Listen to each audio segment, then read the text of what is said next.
everyone. My name is Nguyễn Hoàng Gia Bảo. I'm 9 years old. I'm in class 3A2 at Lehoto Primary School. Today, I will talk about my hobby and habit, which is reading books.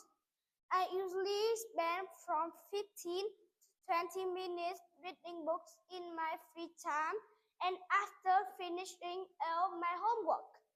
I also often read books with my younger sister in the evening before going to bed.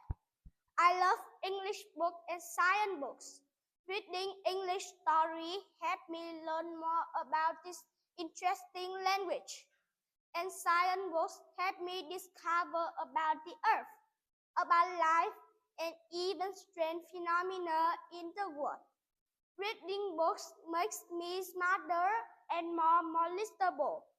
Let's build a habit of reading books every day together. Thank you for listening. Goodbye, everyone.